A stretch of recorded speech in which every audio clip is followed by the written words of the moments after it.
आप ठेकेदार है मजहब के क्या? नहीं ठेकेदार है ना?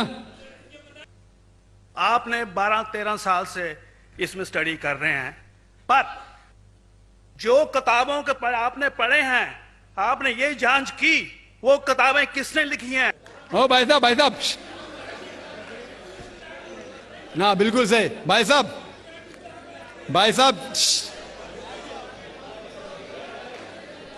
डॉक्टर साहब, मेरे पेरेंट्स हिंदू थे, पर मैं अपने को हिंदू नहीं मानता हूं, मैं अपने को इंसानियत मानता हूं, इंसान मानता हूं। बाई चांस मैं जमा हूं हिंदू जगह घर, और आप जमे हैं इस्लाम के घर, और दूसरे जमे उनके घर, पर सबसे ज्यादा है इंसानियत। और अभी तक मजहब ने, कोई भी मजहब हो, इंसानियत के ऊपर अमल नहीं किया। आपने 12-13 साल से इसमें स्टडी कर रहे हैं, मैंने 30 साल से स्टडी कर रहा हूं, बाल मेरे सफेद हो गए हैं, रोटी के लिए मैं बिजनेस करता हूं। पर जो किताबों के आपने पढ़े हैं, आपने ये जांच की वो किताबें किसने लिखी हैं? हजारों साल बाद लिखी हैं। पहले एक जुबान की बात होती थी, कोई राम राम राम कह के उसके कहावत है मर मर मर कहने लगा, उसको पूजना है। वेदा ऐसी थी, ग्रीक मैथोलॉजी ऐसी थी, इजिप्शियन मैथोलॉजी ऐसी थी, इब्राहिम से लेके मोसेस तक, और आपके मोहम्मद साहब के तक। आपका मोहम्मद साहब का जो किताब लिखेगी कुरान 50 साल बाद लिखेगी, तो और नहीं 40-50 कोई भी हो। पर मुझे माफ करना साहब, मैं आपसे एक सवाल ये उठना चाहता हूं, हम सब इंसान है, इंसान को एक करके सब मजहब 21st सेंचुरी में इंसानियत मजहब क्यों नहीं बनाते? जो आप ठहर, मैंने अभी खत्म नहीं किया जनाब, मैंने हमने खत्म नहीं किया।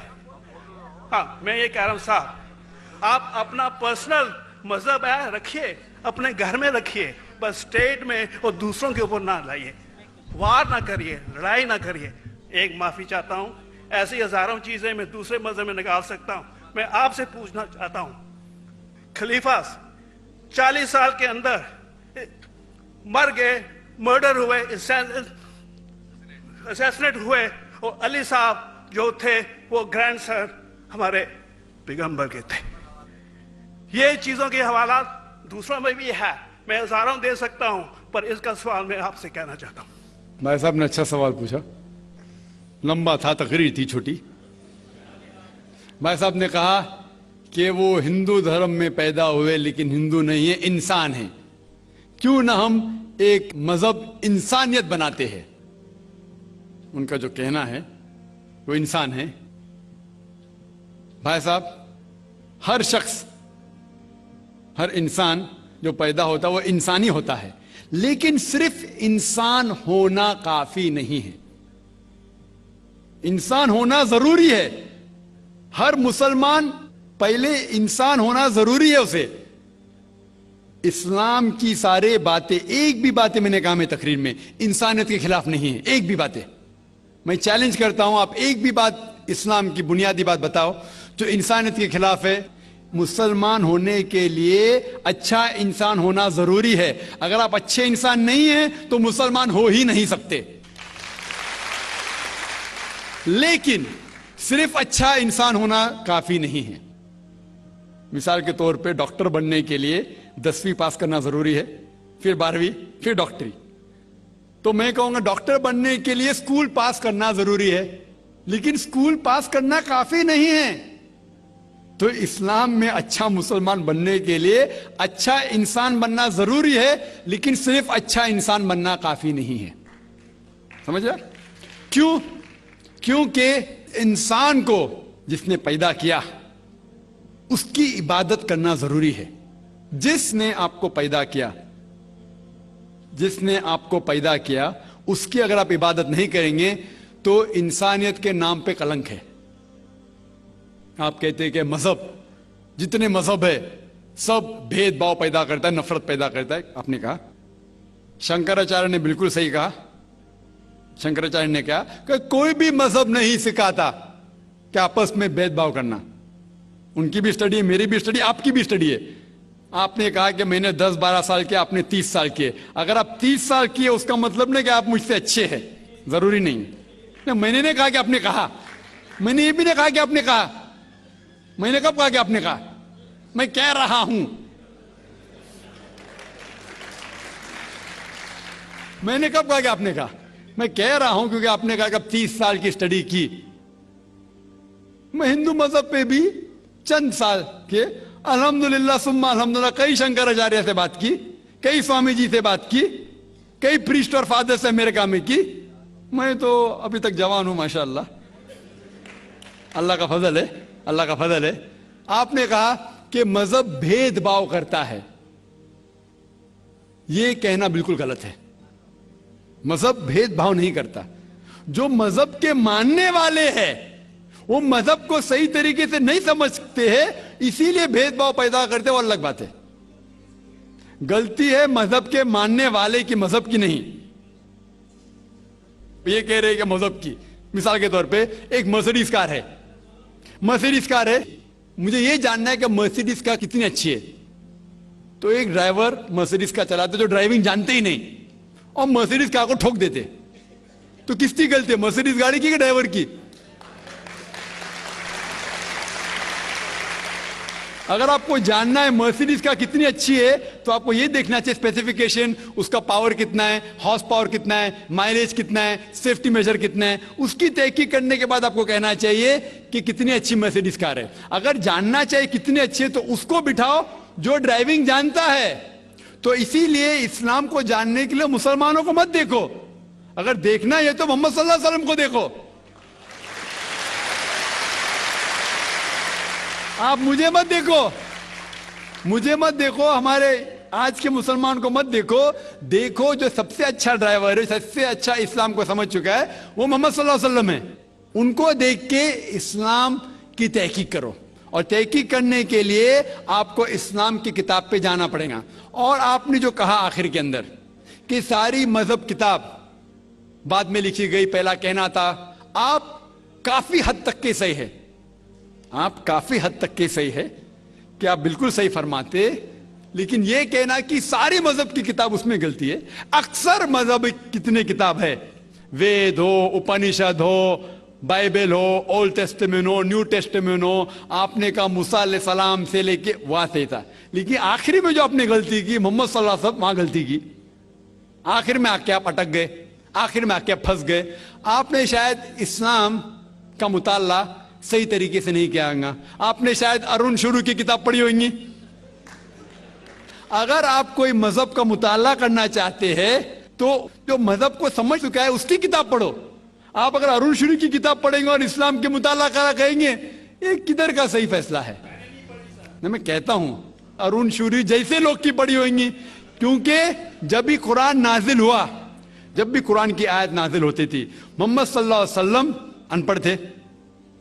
जब भी कोई आयत नाजिल होती थी वो उसे याद करते थे और अपने साथियों सहाबा से उसकी तिलावत करते थे, और सहाबा फौरन उसे लिख लेते थे। तो मोहम्मद सल्लल्लाहु अलैहि वसल्लम की मौजूदगी में हर आयत लिखी जाती थी और वो उसे चेक कर, मिसाल के तौर पे इक़रा बिस्मि रब्बिकल लज़ी खलक़ आयत नाजिल हुई, उन्होंने याद किया, सहाबा से कहा, सहाबा ने लिखा इक़रा बिस्मि रब्बिकल लज़ी खलक़, पढ़ के सुनाओ, पढ़ा, हाँ सही। अगर गलती होती तुम्हारी टोक देते थे। तो मोहम्मद सल्लल्लाहु अलैहि वसल्लम की मौजूदगी में जब भी अल्लाह सुब्हानहू व तआला आयत नाजिल करते थे वो याद करते थे और लिखवाते थे और चेक भी करते थे। सारा कुरान मजीद मोहम्मद सल्लल्लाहु अलैहि वसल्लम की मौजूदगी में लिखा गया। आप जो कह रहे वो हजरत उस्मान का जिक्र कर रहे, वही तो अफसोस की बात है, आपने सही मुताला किया ही नहीं। हजरत उस्मान ने कई साल बाद, 40-50 साल बाद, जो आप कह रहे 40-50 यहां से आपको आया, उनने क्या कहा कि इस कुरान मजीद का जो नुस्खा है उसको और नुस्खे बनाए जाए और बाकी लोग में फैला दिया जाए, क्योंकि लोग को इख्तिलाफ था रवानगी के अंदर। तो उसको दूर करने के लिए हजरत उस्मान रज़ियल्लाहु अन्हु उनने कहा कि जो नुस्खा मोहम्मद सल्लल्लाहु अलैहि वसल्लम की मौजूदगी में था, उनने अपनी बीवी को दिया, हजरत हफ्सा को, और जो हजरत उमर की बेटी थी उनके पास महफूज था, उनने लिया, और सहाबा 5-6 सहाबा जो ज़ैद बिन थाबित रज़ियल्लाहु अन्हु उनकी सदारत में उसकी नकल की, और ये नकल हुए नुस्खे को दुनिया के अलग अलग जगह पे फैलाइए। और एक नुस्खा अब भी मौजूद है कोप्टा की म्यूजियम में, कोप्टा की म्यूजियम इस्तांबुल में। तो आप जो जिक्र कर रहे हैं वो उतारे हुए कुरान शरीफ का जिक्र कर रहे, जो हकीकत में कुरान शरीफ है वो मोहम्मद सल्लल्लाहु अलैहि वसल्लम की मौजूदगी में लिखा गया था। उनने खुद उसको चेक की क्या सही था, और जब भी आयत नाजिल होती थी अपनी सही जगह पे उसे लिखवा लेते थे मोहम्मद सल्लल्लाहु अलैहि वसल्लम। तो ये कहना बाकी मजहब की किताब में अक्सर अब सही है। मिसाल के तौर के ऊपर बाइबल 70 ईयर्स बाद लिखा गया है, वेद वो सैकड़ों साल बाद लिखा गया है। कितनी पुरानी वेद है, कभी वेद आया दुनिया में ये किसी को पता ही नहीं। वो आपके हिसाब से, स्वामी दयानंद सरस्वती के हिसाब से 1310 मिलियन ईयर्स ओल्ड, 1310। आप थोड़ी ठेकेदार है मजहब के, आप ठेकेदार है मजहब के क्या? नहीं ठेकेदार है ना।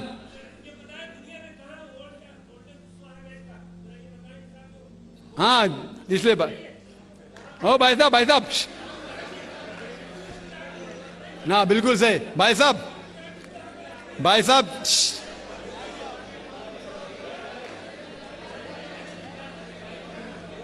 साहब, इसीलिए इख्तिलाफ जो है ये कम इल्मी के वजह से।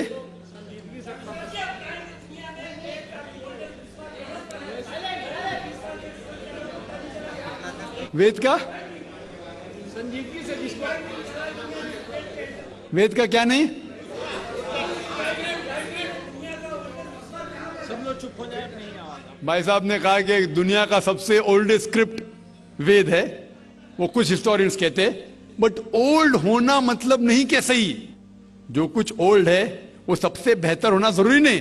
मिसाल के तौर पे मेरे पास पुरानी गाड़ी है 50 साल पुरानी, उसका मतलब नहीं कि नई गाड़ी से अच्छी है। यह भी हो सकता है कि पुरानी गाड़ी नई गाड़ी से अच्छी हो सकती है। मेरे पास मर्सिडीज कार है 5 साल पुरानी, जो नई मारुति से अच्छी होंगी।